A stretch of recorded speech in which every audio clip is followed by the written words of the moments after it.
देखिए set number 5 है।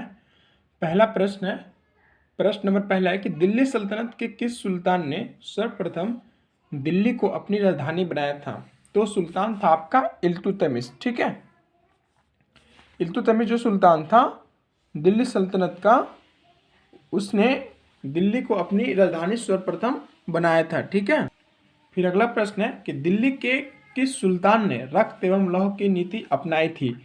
तो सुल्तान था आपका बलबन। ठीक है, बलबन जो था उसने रक्त एवं लौह की नीति को अपनाया था, है ना। 3 नंबर प्रश्न देखिए, प्रश्न कहता है कि कुब्बत उल इस्लाम मस्जिद तथा 2.5 दिन का झोपड़ा क्रमशः कहाँ स्थित है? तो कुब्बत उल इस्लाम मस्जिद एवं 2.5 दिन का झोपड़ा जो है वो आपका महरौली दिल्ली एवं अजमेर में है। ठीक है, यानी दिल्ली एवं अजमेर में। ठीक है, अगला प्रश्न है कि दिल्ली सल्तनत का कौन सा सुल्तान लाख बख्श के नाम से जाना जाता है? दिल्ली सल्तनत का कौन सा सुल्तान है जिसे लाख बख्श के नाम से जाना जाता है? तो सुल्तान है आपका कुतुबुद्दीन ऐबक। कुतुबुद्दीन ऐबक को लाख बख्श के नाम से जाना जाता है। ठीक है, फिर अगला प्रश्न है कि अलाउद्दीन खिलजी द्वारा मेवाड़ की राजधानी चित्तौड़ पर आक्रमण किस समय? मेवाड़ का शासक कौन था? शासक या राजा कौन था? तो मेवाड़ का शासक था कौन? राजा रतन सिंह। और राजा रतन सिंह की पत्नी थी रानी पद्मावत। रानी पद्मावत राजा रतन सिंह की पत्नी थी। ठीक है, रानी। फिर अगला प्रश्न है कि दिल्ली सल्तनत के किस शासक ने नवरोज नामक फारसी त्यौहार की शुरुआत किया था? तो दिल्ली सल्तनत के किस सुल्तान ने नवरोज नामक फारसी त्यौहार की शुरुआत किया था? तो शासक था आपका बलबन। ठीक है, बलबन ने नवरोज नामक फारसी त्यौहार की शुरुआत किया था। फिर अगला प्रश्न है, प्रश्न नंबर 7 कि दिल्ली सल्तनत के किस वंश ने सबसे कम समय तक शासन किया था? तो था आपका खिलजी वंश। और खिलजी वंश का शासन काल था कब से कब तक? 1290 से 1320 ईस्वी तक। ठीक है,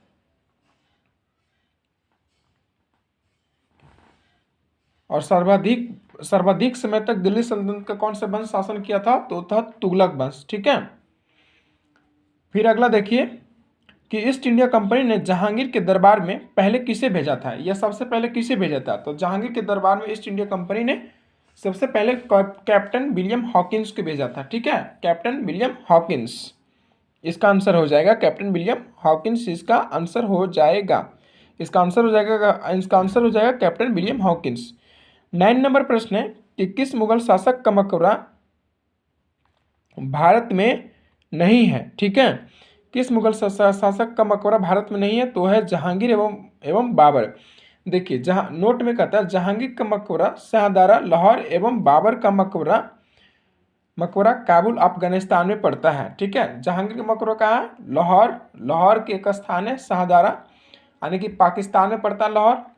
और एवं बाबर का मकबरा कहाँ है? काबुल, जो कि अफगानिस्तान में पड़ता है। ठीक है, अफगानिस्तान की राजधानी काबुल पड़ता है अफगानिस्तान की राजधानी।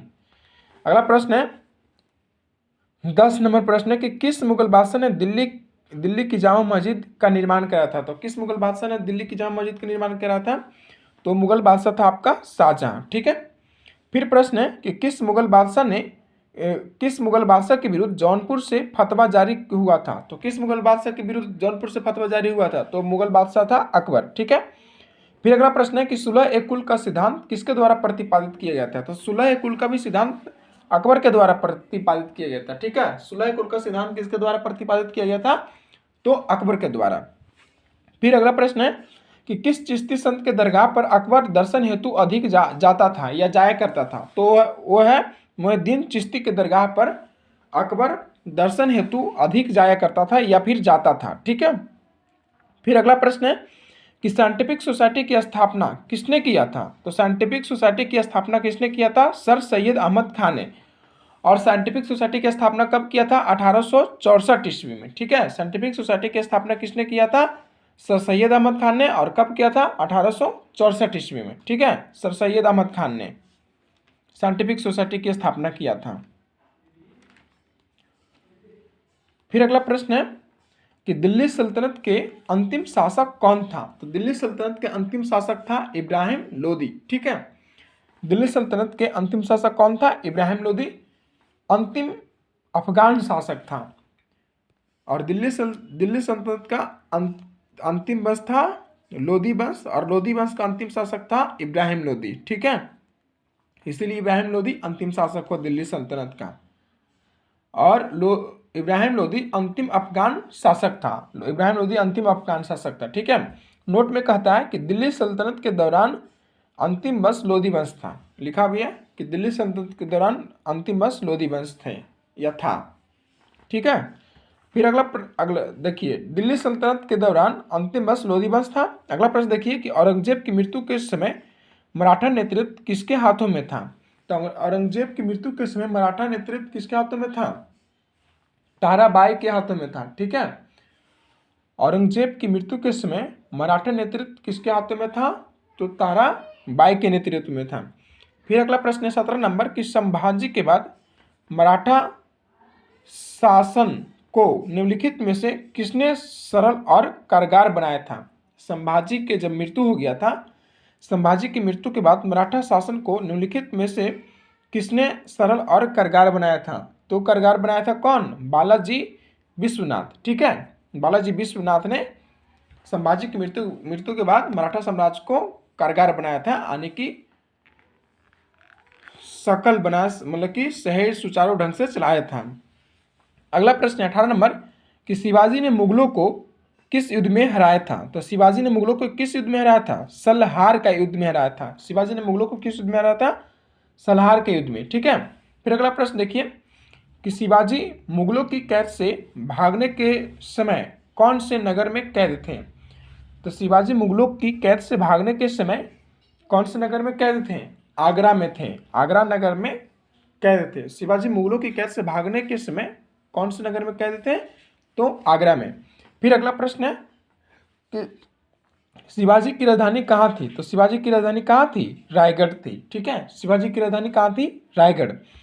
फिर अगला प्रश्न है 21 नंबर की चालुक्य वंश का सबसे महान शासक कौन था? तो चालुक्य वंश का सबसे महान शासक कौन था? पुलकेशिन द्वितीय था। ठीक है, चालुक्य वंश का सबसे महान शासक कौन था? पुलकेशिन द्वितीय। ओके, फिर अगला प्रश्न है कि पूर्वी भारत में प्रमुख भारतीय रोमन व्यापारिक स्थान था। पूर्वी भारत में प्रमुख भारतीय रोमन व्यापारिक स्थान कौन था? यानी रोमनों का जो व्यापारिक स्थान था वो कौन सा था?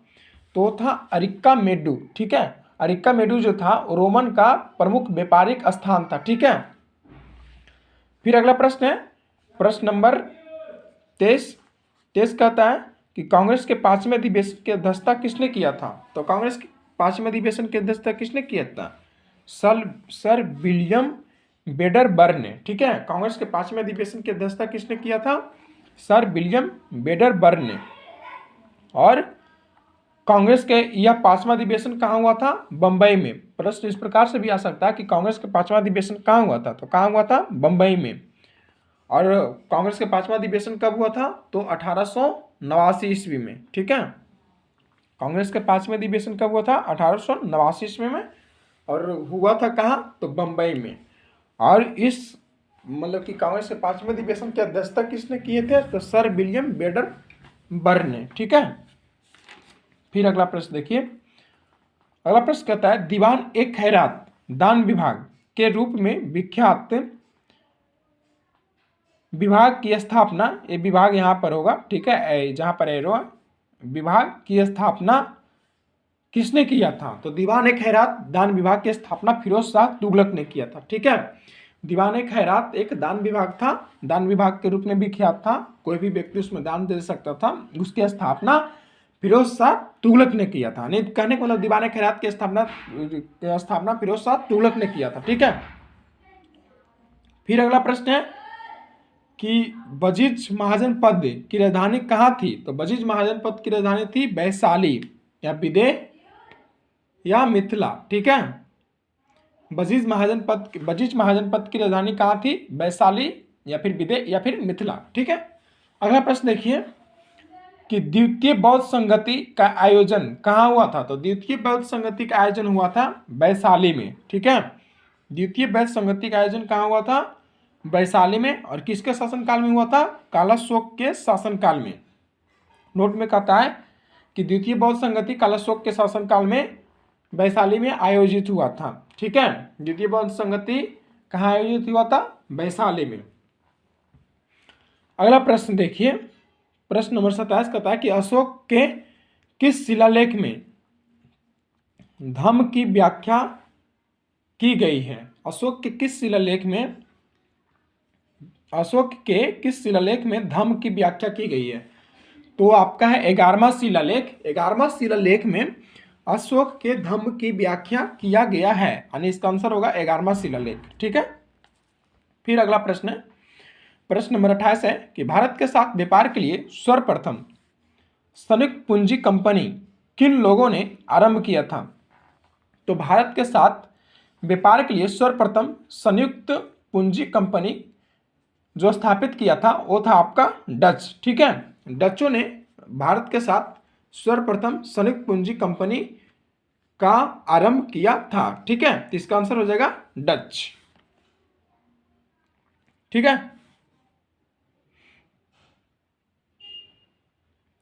अगला प्रश्न देखिए, प्रश्न नंबर 29 कहता है कि हुगली को बंगाल की खाड़ी में समुद्री लूटपाट के लिए किसने अड्डा बनाया था? हुगली जो बंगाल में पड़ता है, बंगाल में हुगली पड़ता है, तो कहता है कि हुगली को बंगाल की खाड़ी में समुद्री लूटपाट के लिए किसने अड्डा बनाया था? तो किसने बनाया था?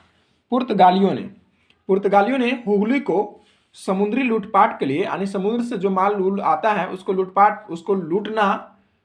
उसको लूटने के लिए पुर्तगालियों ने हुगली को अपना अड्डा बनाया था। ठीक है, जो कि बंगाल के खाड़ी में पड़ता है। हुगली को बंगाल की खाड़ी में समुद्री लूटपाट के लिए किसने अड्डा बनाया था? तो था पुर्तगालियों ने। फिर अगला प्रश्न है, कहता है प्रश्न नंबर 30 नंबर कहता है कि बंगाल की निम्नलिखित फैक्ट्रियों में से एक जो पुर्तगालियों द्वारा स्थापित की गई थी वह थी देखिए, बंगाल की निम्नलिखित फैक्ट्रियों में से एक जो पुर्तगालियों द्वारा स्थापित की गई थी वह थी, तो कौन सी थी? हुगली थी। बंगाल की निम्नलिखित फैक्ट्रियों में से कौन से पुर्तगालियों द्वारा स्थापित किया गया था? तो वो था हुगली। हुगली जो था वो की पुर्तगालियों द्वारा स्थापित की गई एक फैक्ट्री थी। ठीक है, जो कि बंगाल में किया गया था, क्योंकि हुगली बंगाल में ही पड़ता है।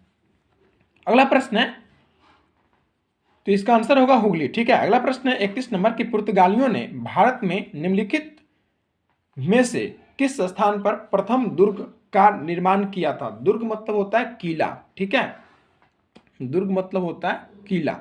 ठीक है, पुर्तगालियों ने भारत में निम्नलिखित में से किस स्थान पर प्रथम दुर्ग का निर्माण किया था? तो है आपका कोचीन में।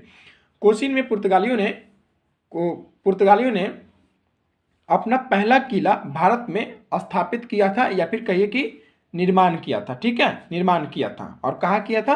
कोचीन में। अगला प्रश्न देखिए, इस प्रकार से इसका आंसर हो जाएगा कोचीन। अगला प्रश्न देखिए 32 नंबर कि किन यूरोपियों ने भारत में प्रथम समुद्री व्यापारिक केंद्र स्थापित किया था?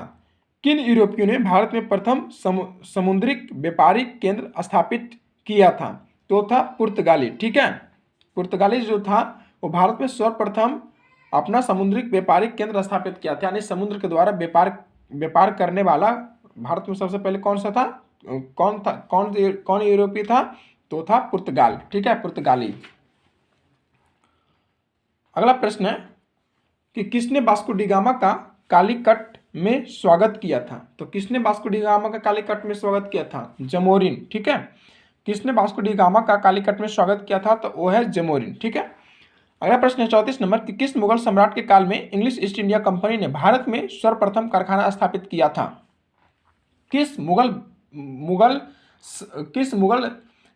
सम्राट के काल में इंग्लिश ईस्ट इंडिया कंपनी ने भारत में सर्वप्रथम अपना कारखाना स्थापित किया था? तो वह है आपका जहांगीर के शासनकाल में ईस्ट इंडिया कंपनी ने 1611 ईस्वी में सर्वप्रथम भारत में कारखाना स्थापित किया था। ठीक है, इसका आंसर हो जाएगा इस प्रकार से, इस प्रश्न का आंसर हो जाएगा जहांगीर।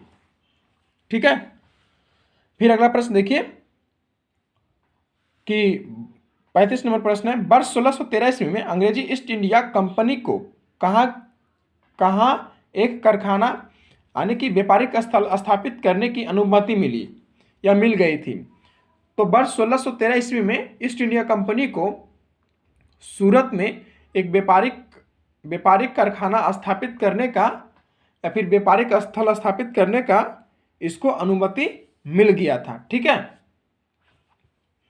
और किसके द्वारा मिला था? वो था जहांगीर के द्वारा। ठीक है, जहांगीर के द्वारा दिया गया था 1613 ईस्वी में। फिर अगला प्रश्न है 36 नंबर कि 1857 की क्रांति में अंग्रेजों व जोधपुर की संयुक्त सेना को पराजित करने वाला कौन था? 1857 ईस्वी की क्रांति में अंग्रेजों व जोधपुर की संयुक्त सेना को पराजित करने वाला कौन था? तो था आउबा के ठाकुर कुशल सिंह। ठीक है, ये आउबा लिखा हुआ है, आउबा के ठाकुर कुशल सिंह। ठीक है, यह आ उ बा, आउबा के ठाकुर कुशल सिंह। ठीक है, आउबा के ठाकुर कुशल सिंह ने 1857 की क्रांति में अंग्रेजों व जोधपुर की संयुक्त सेना को पराजित करने में सफल हुए थे। ठीक है, अगला प्रश्न है 37 नंबर कि 1857 के स्वतंत्रता संग्राम में किस राजवंश ने अंग्रेजों की सर्वाधिक सहायता की थी? 1857 के स्वतंत्रता संग्राम में, ठीक है, किस राजवंश ने अंग्रेजों की सबसे अधिक सहायता की थी? भारत की सहायता नहीं किया था, ये अंग्रेज की ही सहायता किया था।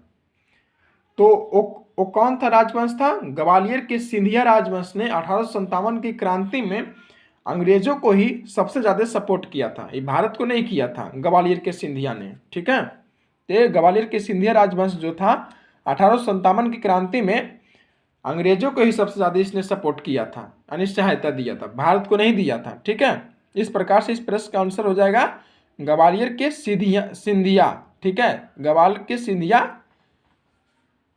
के सिंधिया राजवंश। ठीक है, अगला प्रश्न देखिए, प्रश्न नंबर है 17 कि अखिल भारतीय कांग्रेस की प्रथम महिला अध्यक्ष कौन थी? अखिल भारतीय कांग्रेस की प्रथम महिला अध्यक्ष जो थी आपकी थी एनी बेसेंट। ठीक है, अखिल भारतीय कांग्रेस की प्रथम महिला अध्यक्ष कौन थी? एनी बेसेंट थी। ठीक है, फिर अगला प्रश्न देखिए कि कांग्रेस की प्रथम भारतीय महिला अध्यक्ष कौन थी? तो कांग्रेस की प्रथम भारतीय महिला अध्यक्ष जो थी वो थी सरोजनी नायडू, लेकिन कांग्रेस की प्रथम महिला अध्यक्ष जो थी वो थी आपका एनी बेसेंट। लेकिन भारतीय महिला अध्यक्ष पूछे तो आपका सरोजनी नायडू। ठीक है, सरोजनी नायडू भारत की प्रथम भारतीय महिला अध्यक्ष थी। ठीक है, फिर अगला प्रश्न है 40 नंबर कि महात्मा गांधी को सर्वप्रथम राष्ट्रपिता किसने कहा था? तो महात्मा गांधी को सर्वप्रथम राष्ट्रपिता किसने कहा था? सुभाष चंद्र बोस ने। ठीक है, महात्मा गांधी को सर्वप्रथम राष्ट्रपिता किसने कहा था? सुभाष चंद्र बोस ने महात्मा गांधी को सर्वप्रथम राष्ट्रपिता कहा था। फिर अगला प्रश्न है किस गवर्नर जनरल के शासनकाल में द्वितीय आंग्ल मराठा युद्ध संपन्न हुआ था? तो किस गवर्नर जनरल के शासनकाल में द्वितीय आंग्ल मराठा युद्ध संपन्न हुआ था? तो था आपका governor general lord marquess Hastings. ठीक है, लॉर्ड मार्क्विस हेस्टिंग के शासनकाल में द्वितीय मराठा युद्ध संपन्न हुआ था, या फिर लॉर्ड हेस्टिंग्स ही कहीं कहीं लिखता है। ठीक है, लॉर्ड मार्क्विस हेस्टिंग्स या लॉर्ड हेस्टिंग्स के शासनकाल में द्वितीय आंग्ल मराठा युद्ध संपन्न हुआ था। फिर अगला प्रश्न देखिए 42 नंबर कि पुरंदर की संधि किसके बीच हुआ था? पुरंदर की संधि हुआ था महाराजा जय सिंह एवं शिवाजी के बीच। ठीक है, ये पुरंदर की संधि हुआ था 1665 ईस्वी में। ठीक है, पुरंदर की संधि किसके बीच हुआ था? तो हुआ था महाराजा जय सिंह एवं शिवाजी के बीच। और ये संधि पुरंदर की संधि कब हुआ था? महाराजा शिवाजी एवं जय सिंह के बीच 1665 ईस्वी में। लेकिन एक पुरंदर की संधि जो हुआ था आपका 1776 ईस्वी में हुआ था। ठीक है, एक पुरंदर की संधि 1776 ईस्वी में भी हुआ था। फिर अगला प्रश्न देखिए, अगला प्रश्न है कि सिकंदर एसानी की उपाधि किसने धारण किया था? तो सिकंदर एसानी की उपाधि जो धारण किया था वो था अलाउद्दीन खिलजी ने। सिकंदर एसानी की उपाधि किसने धारण किया था? अलाउद्दीन खिलजी ने धारण किया था। फिर अगला प्रश्न है प्रश्न नंबर 44 कहता है कि राष्ट्रीय बागवानी परिषद परिषद यानी बोर्ड की स्थापना कब हुई थी? ठीक है, स्थापना हुई थी यानी कि कब हुई थी, आप कब लिख लीजिए। राष्ट्रीय बागवानी परिषद बोर्ड की स्थापना कब हुई थी? तो कब हुई थी? 1984 ईस्वी में। ठीक है। फिर अगला प्रश्न है कि भारत के किस राज्य में सर्वाधिक कॉफी उत्पादन की जाती है? तो भारत के किस राज्य में सर्वाधिक कॉफी उत्पादन की जाती है? वो है आपका कर्नाटक। भारत के कर्नाटक राज्य में सर्वाधिक कॉफी का उत्पादन किया जाता है। ठीक है। अगला प्रश्न देखिए, इस प्रकार से इस प्रश्न का उत्तर हो जाएगा कर्नाटक। ठीक है। अगला प्रश्न देखिए 46 नंबर कि राष्ट्रीय केला अनुसंधान केंद्र स्थित है। तो राष्ट्रीय केला अनुसंधान केंद्र जो स्थित है आपका चित्री में। ठीक है। चित्री आपका कहाँ पड़ता है? तिरुचिरापल्ली भारत में ही पड़ता है। तो राष्ट्रीय केला अनुसंधान केंद्र कहाँ स्थित है? चित्री में। और चित्री कहाँ पड़ता है? तिरुचिरापल्ली में। ठीक है। तिरुचिरापल्ली में आपका चित्री पड़ता है और वहीं राष्ट्रीय केला अनुसंधान संस्थान स्थित है। इस प्रकार से इस प्रश्न का उत्तर होगा चित्री तिरुचिरापल्ली। अगला प्रश्न देखिए 47 नंबर कि निम्नलिखित में से कौन सी दक्षिण अंटार्कटिक महासागर की शीतल धारा है? निम्नलिखित में से कौन सी दक्षिण अंटार्कटिक महासागर की शीतल धारा है? तो आपका है बेंगुला धारा, जो कि दक्षिण अंटार्कटिक महासागर की शीतल धारा यानी ठंडी धारा है। ठीक है। Gulf stream. इस प्रकार से इस प्रश्न का उत्तर क्या हो जाएगा? बेंगुला धारा। फिर अगला प्रश्न देखिए कि गल्फ स्ट्रीम है एक, यानी कि गल्फ स्ट्रीम क्या है? गल्फ स्ट्रीम एक क्या है? तो गल्फ स्ट्रीम महासागरीय धारा है। गल्फ स्ट्रीम जो है एक महासागरीय गल्फ स्ट्रीम जो है एक महासागरीय धारा है। ठीक है। इस प्रकार से इस प्रश्न का उत्तर होगा महासागरीय धारा। अगला प्रश्न देखिए 49 नंबर कि सागरीय जल की लवणता में किसका अधिकतम योगदान है? तो सागरीय जल की लवणता में सबसे अधिक योगदान है जो है सोडियम क्लोराइड। ठीक है। सागरीय जल की लवणता में किसका अधिकतम योगदान है? तो आपका सोडियम क्लोराइड। ठीक है। फिर अगला प्रश्न देखिए, प्रश्न नंबर 50 है कि भारत में सोयाबीन का सबसे अधिक उत्पादन किस राज्य में होता है? तो भारत में सोयाबीन का सबसे अधिक उत्पादन किस राज्य में होता है? तो है आपका मध्य प्रदेश। ठीक है। मध्य प्रदेश में सोयाबीन का सबसे अधिक उत्पादन होता है। लेकिन भारत के किस राज्य में सर्वाधिक कॉफी उत्पादन होता है? तो कर्नाटक में। कॉफी का उत्पादन सर्वाधिक भारत में, यानी कि पहला स्थान रखने वाला कर्नाटक है, लेकिन सोयाबीन के उत्पादन में प्रथम स्थान रखने वाला मध्य प्रदेश है। ठीक है। तो भारत में सोयाबीन का सबसे अधिक उत्पादन करने वाला राज्य कौन सा है? मध्य प्रदेश। अगला प्रश्न देखिए, अगला प्रश्न कहता है कि भारत में लवणीय मृदा का सर्वाधिक क्षेत्रफल कौन सा राज्य में है? तो भारत में लवणीय मृदा का सर्वाधिक क्षेत्रफल जो है आपका गुजरात राज्य में है। ठीक है। कौन सा राज्य में? गुजरात राज्य में है ना। भारत में सर्वाधिक लवणीय मृदा कहाँ पाया जाता है? भारत के किस राज्य में? तो वो पाया जाता है कहाँ? गुजरात में। ठीक है। इस प्रकार से इस प्रश्न का उत्तर होगा गुजरात। अगला प्रश्न देखिए 52 नंबर कि निम्नलिखित में भारत का कौन सा क्षेत्र मृदा अपरदन यानी इरोजन से अत्यधिक प्रभावित है? तो है आपका चंबल घाटी। चंबल घाटी जो है वो आपका मृदा अपरदन यानी इरोजन क्षेत्र से अत्यधिक प्रभावित है। इस प्रकार से इस प्रश्न का उत्तर हो जाएगा चंबल घाटी। ठीक है। फिर अगला प्रश्न देखिए, भारत में निम्न में से किस क्षेत्र में मृदा अपरदन यानी सॉइल इरोजन की समस्या गंभीर है? तो आपका है शिवालिक पहाड़ियाँ के पाद क्षेत्र में, यानी कि शिवालिक पहाड़ियाँ के जो निचले क्षेत्र है उसके अंतर्गत मृदा अपरदन सर्वाधिक मात्रा में पाए जाने वाली एक गंभीर समस्या है। इस प्रकार से इस प्रश्न का उत्तर होगा शिवालिक पहाड़ियाँ के पाद क्षेत्र में। ठीक है। अगला प्रश्न देखिए, प्रश्न कहता है कि निम्नलिखित में से किसे एक जैव विविधता हॉटस्पॉट माना जाता है? तो निम्नलिखित में से किसे जैव विविधता हॉटस्पॉट माना जाता है? वह आपका पश्चिमी घाट। पश्चिमी घाट को सर्वाधिक जैव विविधता वाला क्षेत्र माना जाता है। ठीक है। इस प्रकार से प्रश्न का उत्तर होगा पश्चिमी घाट। अगला प्रश्न देखिए, पारिस्थितिकी तंत्र के जैविक घटकों में कौन उत्पादक घटक है? तो आपका है हरे पौधे। पारिस्थितिकी तंत्र के जैविक घटकों में कौन उत्पादक घटक है? तो है आपका हरे पौधे। प्रश्न समझ गए ना कि निम्नलिखित में से किसे एक जैव विविधता हॉटस्पॉट माना जाता है? तो पश्चिमी घाट को जैव विविधता हॉटस्पॉट माना जाता है। पश्चिमी घाट को जैव विविधता हॉटस्पॉट माना जाता है। ठीक है। पारिस्थितिकी तंत्र के जैविक घटकों में कौन उत्पादक घटक है? तो आपका है हरे पौधे। ओके। फिर अगला प्रश्न देखिए कि एना जलप्रपात किस नदी पर स्थित है? तो एना जलप्रपात जो है आपका, वो है आपका नर्मदा नदी पर स्थित है। ठीक है। एना जलप्रपात किस नदी पर स्थित है? तो है आपका नर्मदा नदी पर। ठीक है। अगला प्रश्न देखिए कि बोमिंडला दर्रा किस राज्य में स्थित है? तो बोमिंडला दर्रा आपका अरुणाचल प्रदेश में। ठीक है। बोमिंडला दर्रा भारत के किस राज्य में है? तो है आपका अरुणाचल प्रदेश में। इस प्रकार से इस प्रश्न का उत्तर होगा अरुणाचल प्रदेश। अरुणाचल प्रदेश। अगला प्रश्न देखिए 58 नंबर की, गुवाहाटी किस नदी के किनारे स्थित है? तो गुवाहाटी किस नदी के किनारे स्थित है? ब्रह्मपुत्र नदी। ठीक है। गुवाहाटी किस नदी के किनारे स्थित है? तो है ब्रह्मपुत्र नदी। फिर अगला प्रश्न देखिए, अगला प्रश्न है कि भूरी क्रांति किससे संबंधित है?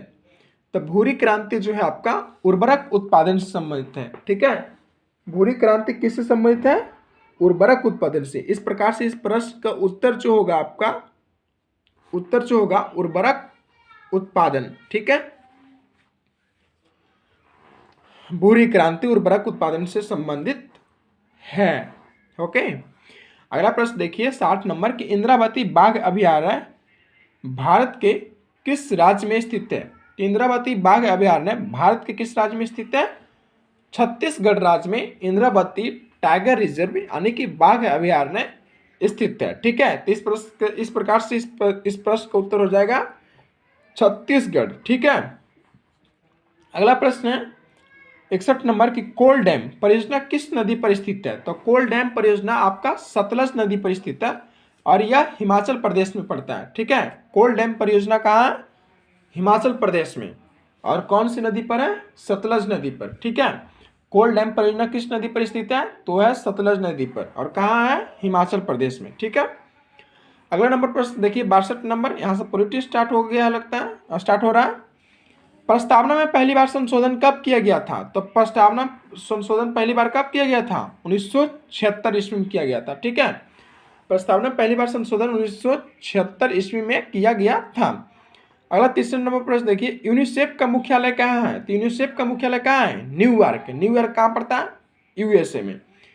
और यूनिसेफ की स्थापना होता है 11 दिसंबर 1946 ईस्वी को। ठीक है। अगला है यूनेस्को का मुख्यालय कहाँ है? तो यूनेस्को का मुख्यालय पेरिस, फ्रांस।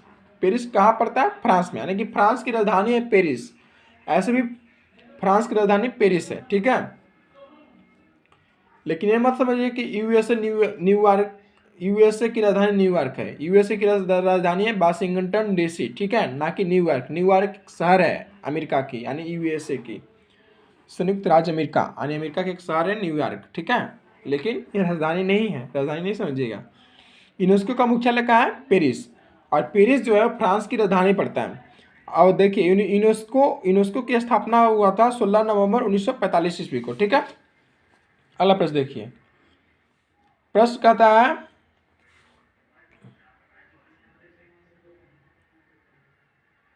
है प्रश्न नंबर कि भारत के संविधान में अंतर्राष्ट्रीय शांति और सुरक्षा की अभिवृद्धि का उल्लेख है? तो भारत के संविधान में अंतर्राष्ट्रीय शांति और सुरक्षा की अभिवृद्धि का उल्लेख जो है राजनीति के निर्देशक तत्वों में है।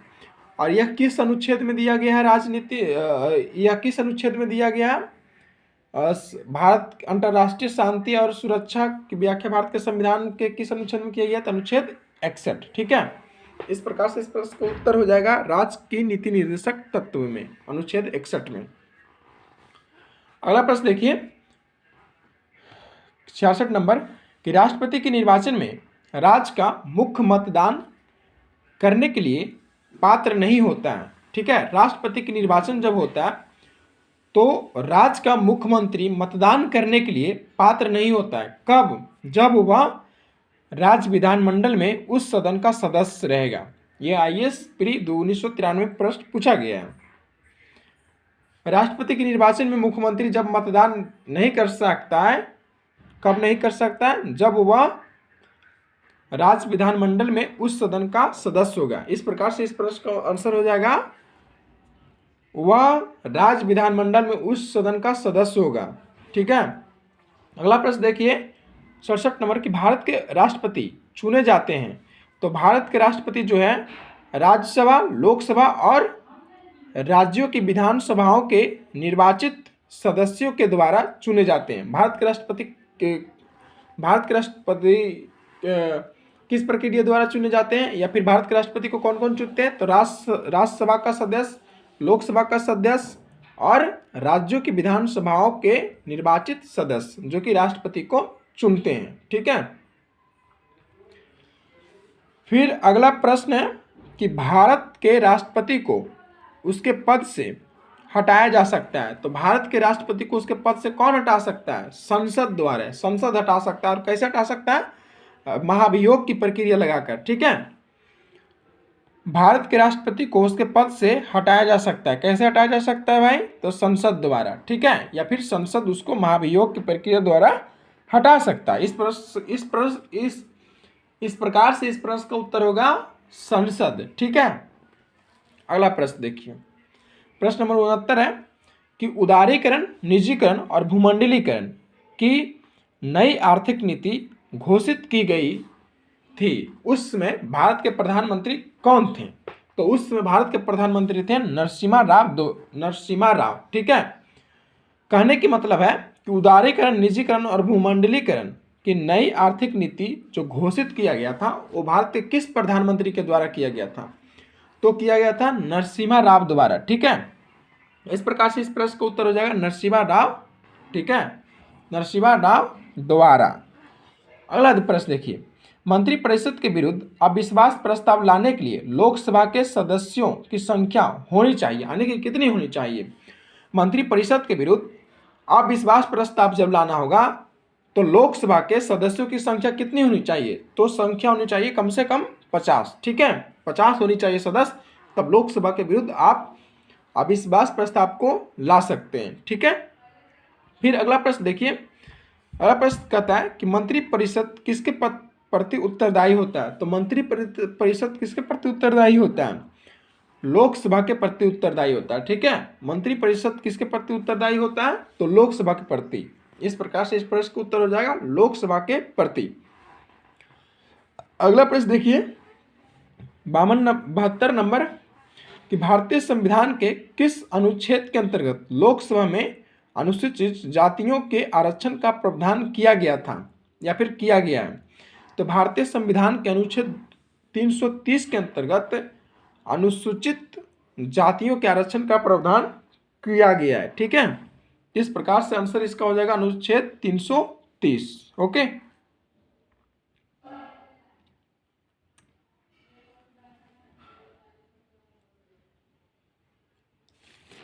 अगला प्रश्न देखिए 73 नंबर कहता है भारत के संविधान के अनुच्छेद 82 के अनुसार लोकसभा सीटों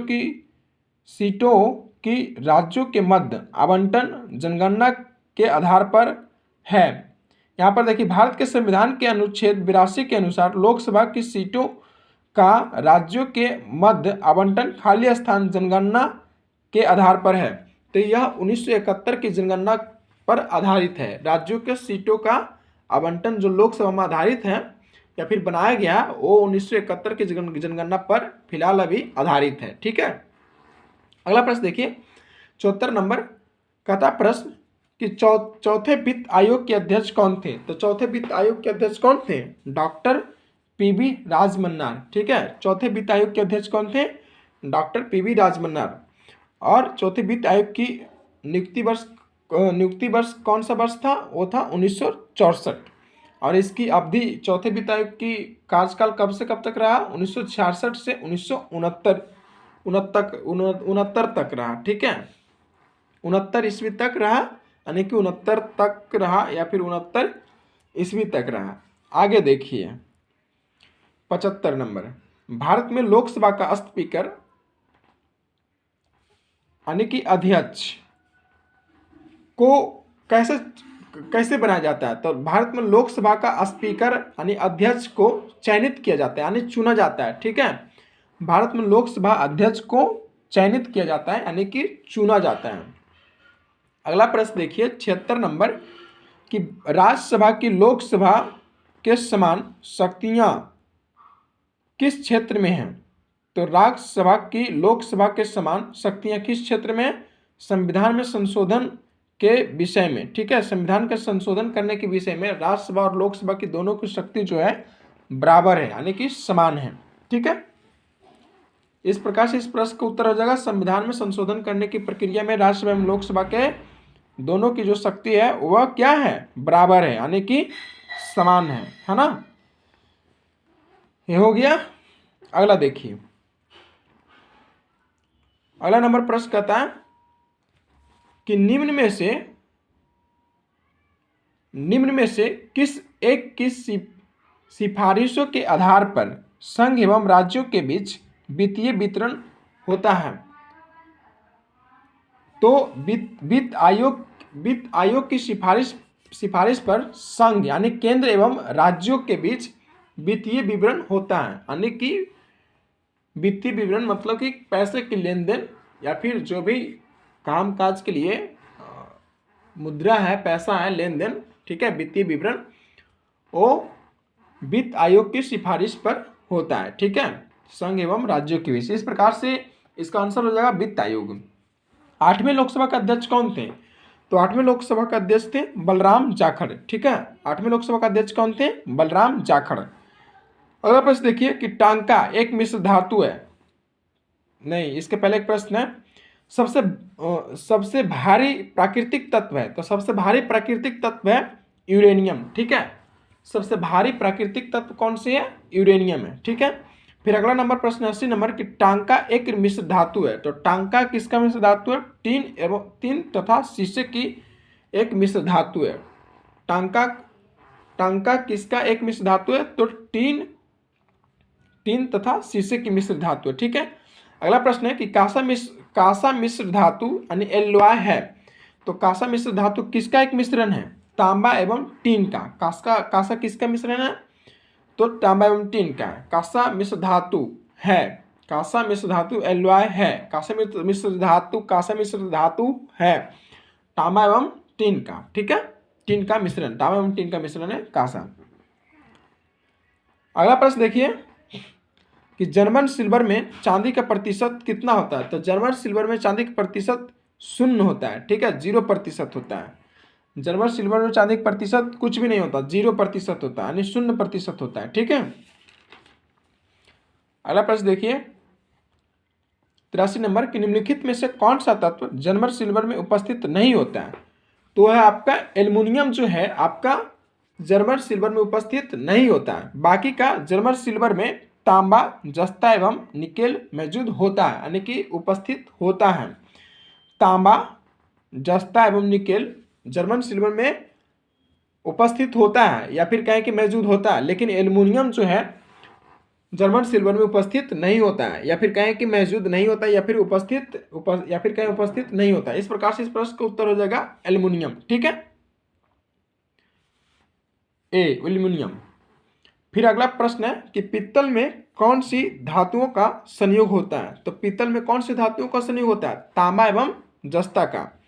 पीतल में कौन सी धातु का संयोग होता है? तांबा एवं जस्ता का।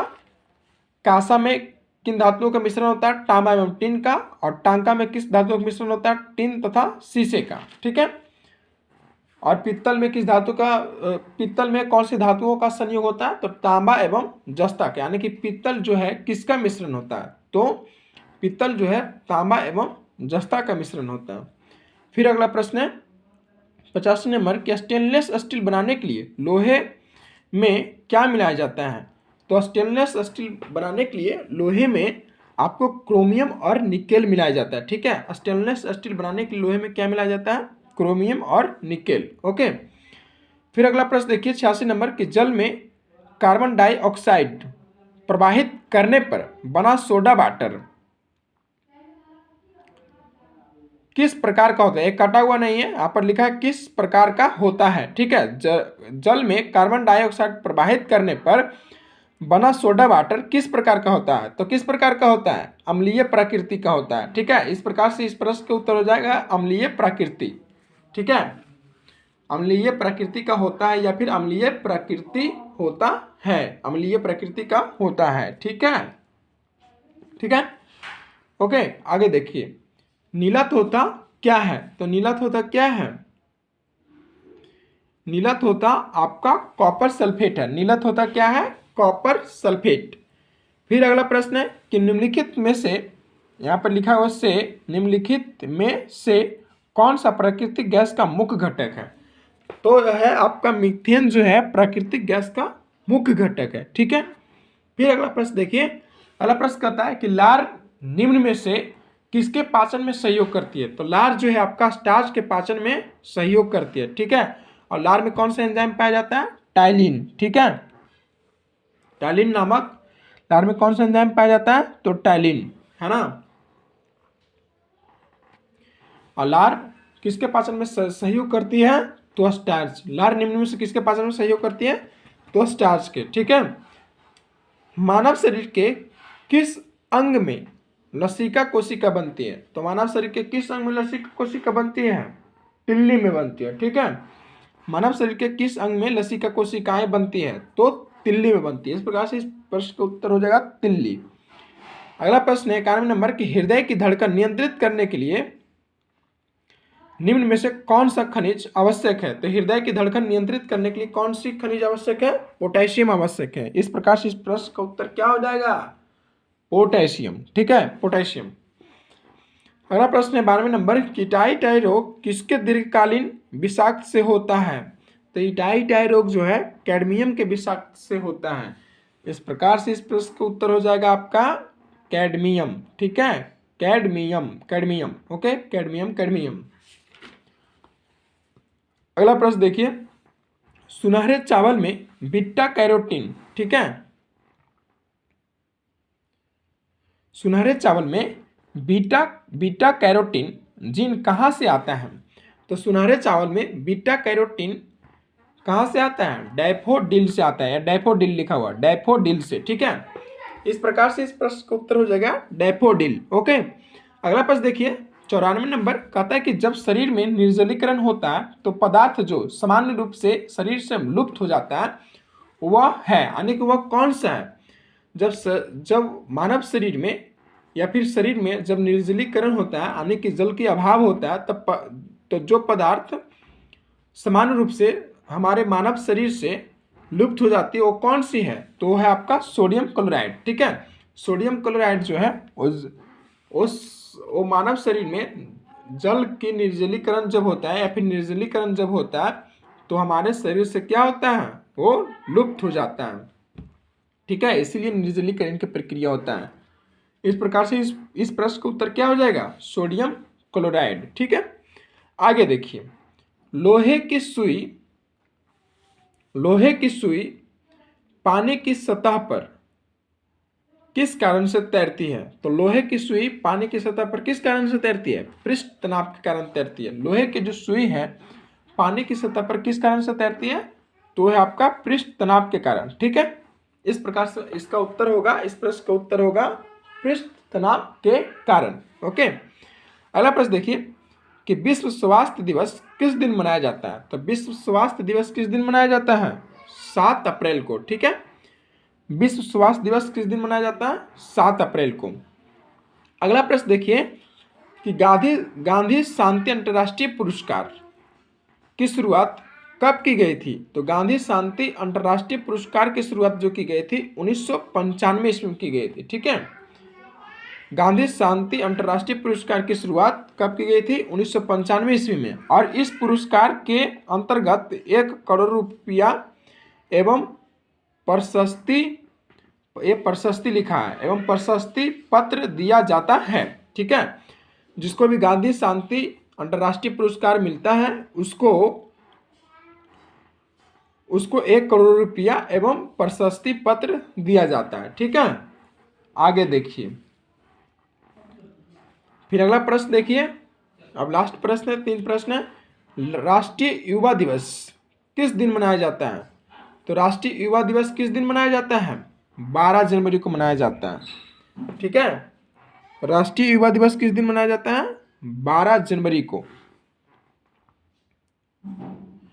फिर आगे है कि रिपब्लिक पुस्तक के लेखक कौन है? तो रिपब्लिक पुस्तक के लेखक आपका है प्लेटो। ठीक है, रिपब्लिक पुस्तक के लेखक कौन है?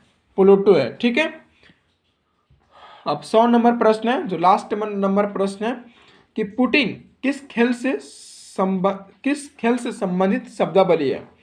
तो पुटिंग जो है आपका गोल्फ से संबंधित एक शब्दावली है। ठीक है, पुटिंग किस खेल से संबंधित शब्दावली है? तो है आपका गोल्फ से। ओके, इस प्रकार से पूरा प्रश्न हो गया। इस प्रकार से इस प्रश्न का आंसर क्या होगा? गोल्फ।